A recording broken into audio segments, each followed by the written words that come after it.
Hello नमस्कार दोस्तों। स्वागत है एक बार फिर से आप सभी का हमारे YouTube channel sunrise classes official में।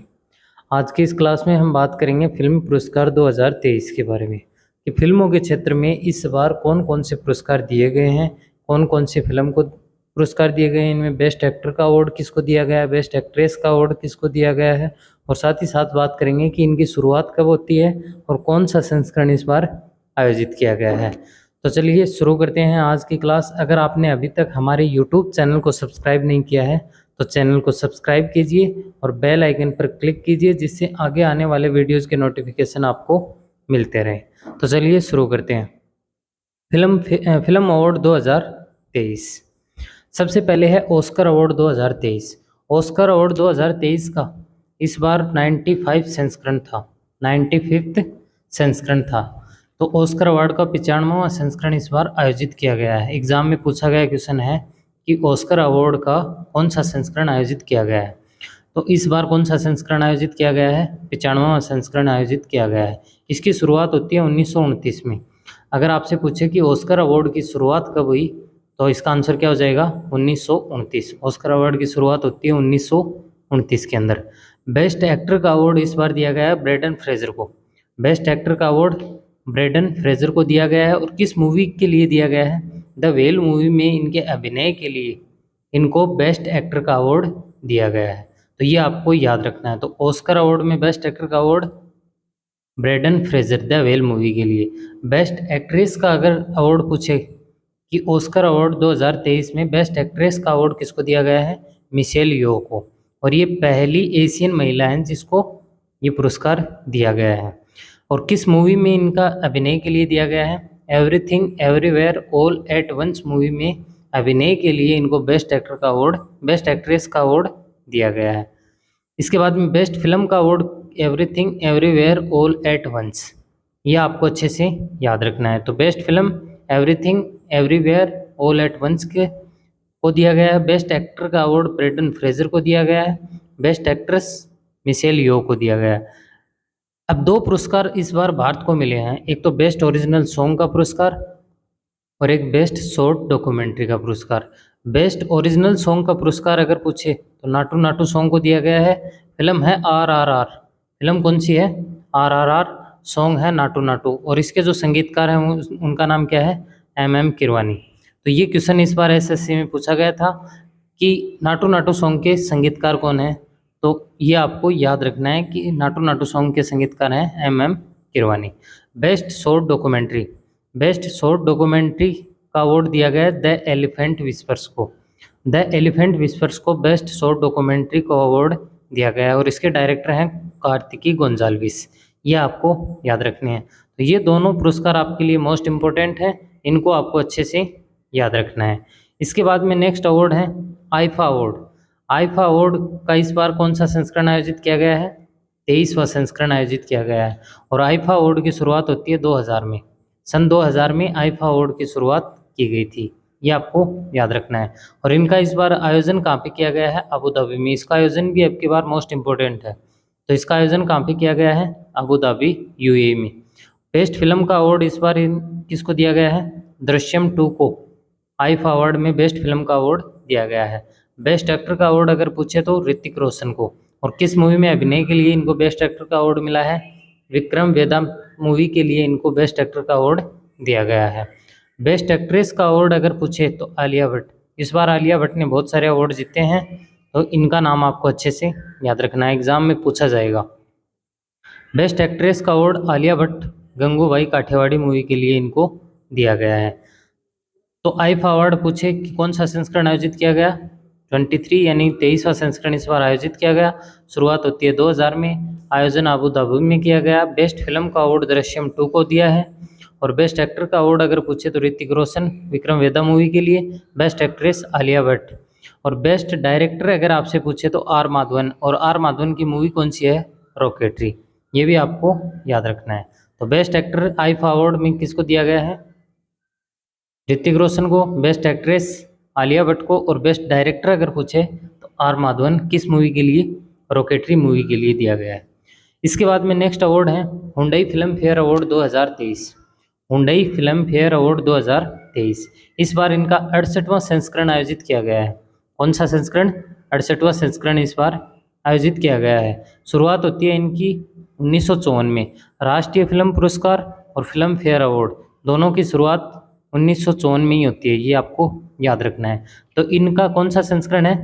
68, यानी कि 68वां संस्करण इस बार इनका आयोजित किया गया है। बेस्ट मूवी का अगर आपको अवार्ड पूछे कि फिल्म फेयर अवार्ड में बेस्ट मूवी कौन सी है, बधाई दो, राजकुमार राव की मूवी है। और बेस्ट एक्टर का अवार्ड पूछे तो राजकुमार राव किस मूवी के में अभिनय के लिए इनको ये अवार्ड दिया गया है? बधाई दो मूवी में अभिनय के लिए इनको ये अवार्ड दिया गया है। अगर पूछे कि फिल्म फेयर अवार्ड 2023 में बेस्ट एक्ट्रेस का अवार्ड, तो वो आलिया भट्ट को दिया गया है गंगूबाई काठियावाड़ी मूवी के लिए। तो आईफा अवार्ड में भी best actress Alia Bhatt, film fair award में भी best actress Alia Bhatt. Best director अगर आपसे पूछे तो संजय लीला बंसाली। और ये जो गंगूबाई काठियावाड़ी मूवी है इसके डायरेक्टर कौन है? Sanjay Leela Bhansali. Hyundai Filmfare award के अंदर संजय लीला बंसाली को बेस्ट डायरेक्टर का अवार्ड दिया गया है। तो ये आपको अच्छे से याद रखना है। इसके बाद में नेक्स्ट है राष्ट्रीय फिल्म पुरस्कार। राष्ट्रीय फिल्म पुरस्कारों का इस बार 69वां संस्करण आयोजित किया गया है। शुरुआत होती है 1954 में। फिल्म फेयर अवार्ड की शुरुआत भी 1954 में और राष्ट्रीय फिल्म पुरस्कारों की शुरुआत भी 1954 के अंदर। उनका 68वां संस्करण था और राष्ट्रीय फिल्म पुरस्कारों का 69वां संस्करण इस बार आयोजित किया गया है। बेस्ट हिंदी फिल्म अगर आपसे पूछे तो वो हो जाएगी सरदार उधम सिंह। कौन सी हो जाएगी? Sardar Udham Singh. Best feature film पूछे तो रॉकेटरी, और रॉकेटरी के डायरेक्टर कौन है? आर माधवन, जिनको आईफा अवार्ड में बेस्ट डायरेक्टर का अवार्ड दिया गया है। बेस्ट एक्टर का अवार्ड अगर पूछे तो अल्लू अर्जुन, और किस मूवी के लिए? पुष्पा मूवी के लिए। बेस्ट एक्टर का अवार्ड अल्लू अर्जुन को दिया गया है और किस मूवी में अभिनय के लिए दिया गया है? पुष्पा मूवी में अभिनय के लिए राष्ट्रीय फिल्म पुरस्कारों में बेस्ट एक्टर का अवार्ड अल्लू अर्जुन को दिया गया है। अगर आपसे पूछे कि राष्ट्रीय फिल्म पुरस्कारों में बेस्ट एक्ट्रेस का अवार्ड किसको दिया गया है, तो ये दो एक्ट्रेस को ये अवार्ड दिया गया है। एक तो कृति सेनन, जिनको मिम्मी मूवी में अभिनय के लिए दिया गया है, और एक है आलिया भट्ट, जिनको गंगूबाई काठियावाड़ी मूवी के में अभिनय के लिए इनको ये अवार्ड दिया गया है। बेस्ट डायरेक्टर अगर पूछे तो निखिल महाजन इसके बेस्ट डायरेक्टर का अवार्ड मिला है। तो निखिल महाजन बेस्ट डायरेक्टर हैं। बेस्ट एक्टर कौन है? अल्लू अर्जुन। और बेस्ट एक्ट्रेस कृति सेनन और आलिया भट्ट। ये सारी चीज़ें आपको याद रखनी है। बेस्ट हिंदी फिल्म अगर पूछे तो वो कौन सी हो जाएगी? सरदार उधम सिंह। इसके बाद में नेक्स्ट है Dada Saheb Phalke film festival award 2023।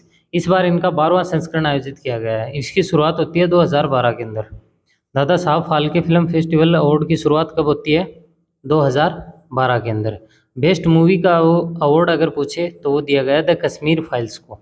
The Kashmir files को बेस्ट मूवी का award Dada Saheb Phalke film festival में दिया गया है। Best film of the year, best film of the year का अवार्ड अगर आपसे पूछे तो वो कौन सी हो जाएगी? RRR। और इसके डायरेक्टर अगर आपसे पूछे तो वो हो जाएंगे SS राजमौली। तो RRR मूवी के डायरेक्टर कौन है? SS राजमौली। और इसी मूवी के सॉन्ग नाटू नाटू को इस बार ऑस्कर अवार्ड दिया गया है। बेस्ट सॉन्ग का ऑस्कर अवार्ड दिया गया है, तो ये आपको याद रखना है। बेस्ट एक्टर का अवार्ड अगर पूछे तो रणवीर कपूर। ये नाम आपको अच्छे से याद रखना है क्योंकि ज़्यादातर अवार्ड रणवीर सिंह जीतते हैं, लेकिन बेस्ट एक्टर का award Dada Saheb Phalke film festival में रणवीर कपूर ने जीता है। तो ये आपको अच्छे से याद रखना है। तो दादा साहब फाल्के फिल्म फेस्टिवल में बेस्ट एक्टर का अवार्ड रणवीर कपूर। और किस मूवी में अभिनय के लिए दिया गया है? ब्रह्मास्त्र पार्ट 1 शिवा मूवी में अभिनय के लिए इनको ये अवार्ड दिया गया है। और बेस्ट एक्ट्रेस तो सभी में जैसे लगभग फिक्स ही है, आलिया भट्ट। तो बेस्ट एक्ट्रेस का अवार्ड आलिया भट्ट गंगूबाई काठियावाड़ी मूवी के लिए दिया गया है। तो ये आपको याद रखना है। इसके बाद में नेक्स्ट है गोल्डन ग्लोब अवार्ड 2023। तो गोल्डन ग्लोब अवार्ड 2023 का इस बार 80वां संस्करण आयोजित किया गया है। शुरुआत होती है इसकी 1944 के अंदर। गोल्डन ग्लोब अवार्ड की शुरुआत कब होती है? 1944 के अंदर। सर्वश्रेष्ठ फिल्म ड्रामा कैटेगरी में द फेबलमैन्स को दिया गया है। तो सर्वश्रेष्ठ फिल्म ड्रामा कैटेगरी में द फेबलमैन्स को दिया गया है। बेस्ट ड्रामा सीरीज अगर आपसे पूछे तो वो हो जाएगी house of the dragon. House of the dragon best drama series का अवार्ड गोल्डन ग्लोब अवार्ड के अंदर दिया गया है। और बेस्ट सॉन्ग का अवार्ड, ये मोस्ट इंपॉर्टेंट है। तो बेस्ट सॉन्ग का अवार्ड गोल्डन ग्लोब अवार्ड के अंदर किसको दिया गया है? नाटू नाटू। और इसके संगीतकार कौन है? MM किरवानी इसके संगीतकार हैं। RRR मूवी का ये सॉन्ग है। तो ये आपको याद रखना है। इसके बाद में है बाफ्टा अवार्ड 2023। बाफ्टा अवार्ड का इस वर्ष 76वां संस्करण आयोजित किया गया है। बाफ्टा अवार्ड 2023 का इस बार 76वां संस्करण आयोजित किया गया है। इसकी शुरुआत की जाती है 1947 के अंदर। बाफ्टा अवार्ड की शुरुआत कब होती है? 1947 में। अगर आपसे पूछे कि बाफ्टा में बेस्ट मूवी का अवार्ड किसको दिया गया है, all quite on the western front को बेस्ट फिल्म का अवार्ड दिया गया है। तो ये नाम आपको अच्छे से याद रखना है कि बाफ्टा अवार्ड के अंदर बेस्ट मूवी का अवार्ड किसको दिया गया है? All quite on the western front. और बेस्ट एक्टर का अवार्ड अगर पूछे तो वो हो जाएंगे ऑस्टिन बटलर। एल्विस मूवी के लिए इनको यदि अवार्ड दिया गया है। तो बाफ्टा अवार्ड में best actor Austin Butler Elvis movie के लिए। बेस्ट एक्ट्रेस अगर पूछे तो वो हो जाएंगी एमा मिक्की, टार मूवी के लिए इनको ये अवार्ड दिया गया है। Best director Edward burger. Best director कौन है? Edward burger. अगर पूछे कि किस मूवी के लिए दिया गया है तो all quite on the western front movie के डायरेक्टर हैं एडवर्ड बर्गर, और इन्हीं को बेस्ट डायरेक्टर का अवार्ड दिया गया है। तो best film all quite on the western front, best actor Austin Butler और बेस्ट एक्ट्रेस एमा मिक्की और बेस्ट डायरेक्टर एडवर्ड बर्गर को दिया गया है। तो ये आपको अच्छे से याद रखना है। इसके बाद में है कांस फिल्म फेस्टिवल 2023। तो कांस फिल्म फेस्टिवल का इस बार 76वां संस्करण आयोजित किया गया था। तो कांस फिल्म फेस्टिवल का अगर पूछे आपसे कि कौन सा संस्करण इस बार आयोजित किया गया था, 76वां संस्करण इस बार कांस फिल्म फेस्टिवल का आयोजित किया गया। इसकी शुरुआत होती है 1946 के अंदर। बाफ्टा अवार्ड की शुरुआत कब होती है? 1947 के अंदर। और कांस फिल्म फेस्टिवल की शुरुआत होती है 1946 के अंदर। पाल्मे डी ओर अवार्ड, इसमें दो अवार्ड इंपॉर्टेंट हैं, पाल्मे डी ओर अवार्ड और मानद पाल्मे डी ओर अवार्ड। तो पाल्मे डी ओर अवार्ड ये एक मूवी को दिया जाता है और इस बार किस मूवी को दिया गया है? Anatomy of a fall movie को ये अवार्ड दिया गया है। Anatomy of a fall movie, इसको पाल्मे डी ओर अवार्ड दिया गया है। सेकंड मोस्ट इंपॉर्टेंट अवार्ड है इसके अंदर मानद पाल्मे डी ओर। मानद पाल्मे डी ओर अवार्ड इस बार माइकल डगलस को दिया गया है। ये एक आदमी को दिया जाता है और ये एक मूवी को दिया जाता है। तो ये आपको याद रखना है। तो कांस फिल्म फेस्टिवल 76वां संस्करण इस बार आयोजित किया गया है। 1946 में शुरुआत होती है। Palme d'Or award Anatomy of a Fall film को दिया गया है और मानद Palme d'Or award Michael Douglas को दिया गया है। तो ये सारे आपको अच्छे से याद रखने हैं। तो आज की क्लास में बस इतना ही। अगर आपको क्लास अच्छी लगी हो तो लाइक कीजिए और अपने सभी दोस्तों के साथ शेयर कीजिए। चलिए आज की क्लास में बस इतना ही। Thank you, have a nice day.